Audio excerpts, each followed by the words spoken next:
all we say to America is be true to what you said on paper. All men are created equal. All men are created equal. It's the lofty and revolutionary ideal at America's core. Yet it was written at a time when some inhabitants were held in bondage, and others were being dispossessed of their lands. How did American society justify unequal treatment based on skin color and national origins? How did it reconcile that contradiction? America created a story of race. We have the idea that it's somewhere written in stone that there are these fundamental differences between human beings. We don't realize that race is an idea that evolves over time, that it has a history.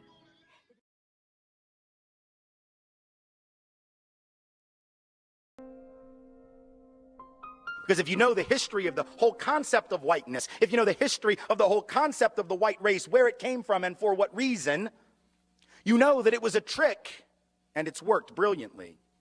See, prior to the mid to late 1600s in the colonies of what would become the United States, there was no such thing as the white race. Those of us of European descent did not refer to ourselves by that term really ever before then. In fact, in the old countries of Europe, we had spent most of our time killing each other. We didn't love each other. We weren't one big happy family. The side of my family that comes from Scotland, hell, they didn't even worry about fighting people outside of Scotland. Highlanders and Lowlanders just fought the hell out of each other. So there was no white race, but in the colonies of what would become the United States, what did we see in the 1660s, 1670s? We began to see that Africans of indentured servant status, many of them not enslaved yet, they were not necessarily permanently enslaved. Some were, others were indentured like many poor Europeans for periods of 7 to 11 years.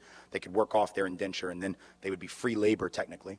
Realized, as did the white indentured servants, the Europeans who hadn't even been called white yet, that they had a lot of things in common, like the fact that they were all getting their clock cleaned by the elite.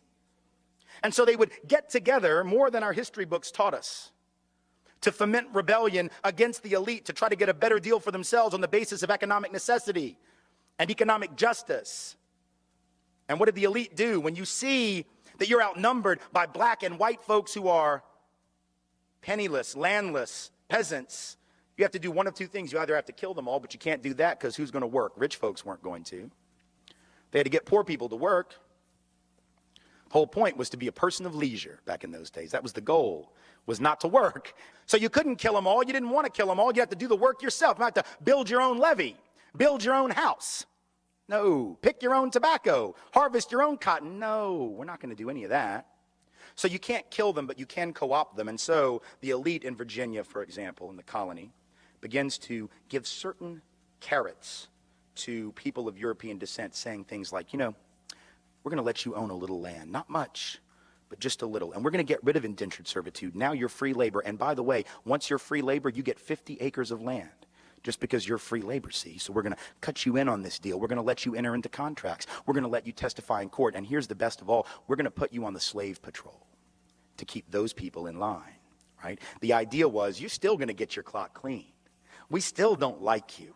We still aren't going to really empower you or change your economic subordination. But we're going to make you honorary members of this team, and you're going to help us keep those other people down.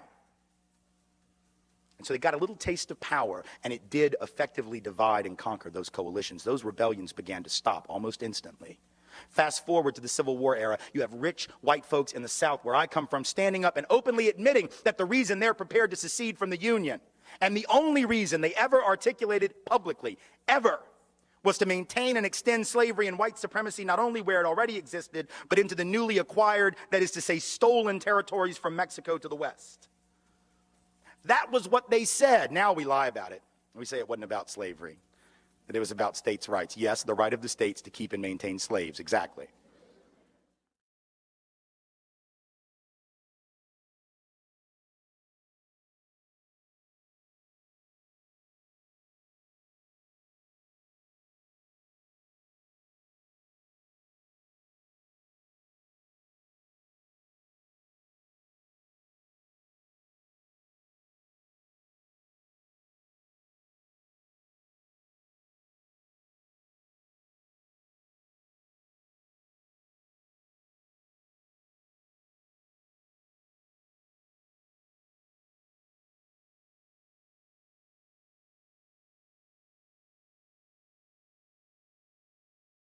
People of African descent go back hundreds of years in Mexico, but as a group, Afro-Mexicans are largely invisible.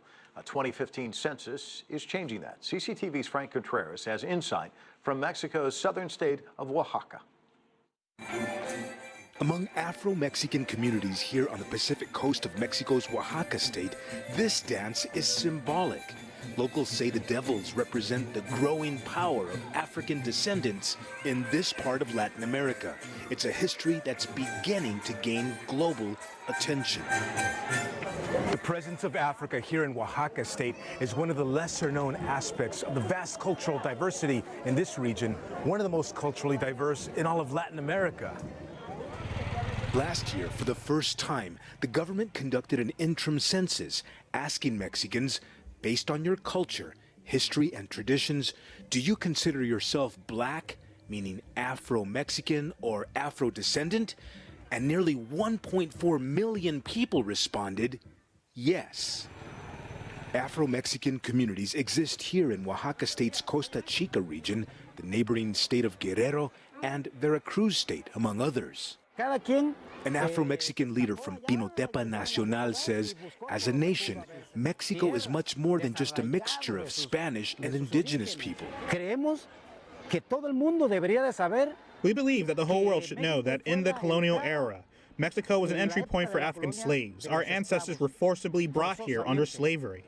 But images of African descendants in Mexico rarely appear in public. The exception is this famous comic book character, Memín Penguin, which was created in the 1940s. Nicomedes Ramirez and her cousin, Castula Silva, grew up in these impoverished coastal communities. Ramirez says over the years, politicians have come with their election-year promises to end poverty. They told us they would help, and they would bring us basic things we were lacking. All we had to do was ask, but so far, they have done nothing for us. I never went to school because when I was a girl, there was no school here. We had to go to another community, and my parents, may they rest in peace, told me I could not go, so I never studied. Afro-Mexican communities are almost completely separated from the rest of Mexico, and very few outsiders ever come here for a first-hand look at their most well-known traditions, like this dance known as a chilena, or this one depicting a charging bull.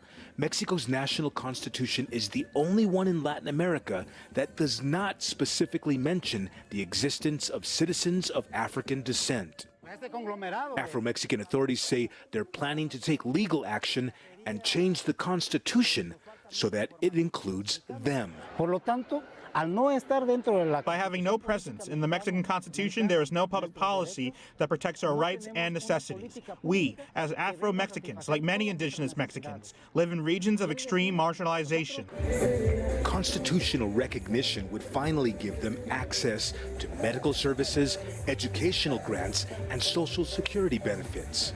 For now, Afro-Mexicans, whose descendants came from places like Kenya, the Congo, and later the Caribbean, still do not enjoy these basic rights.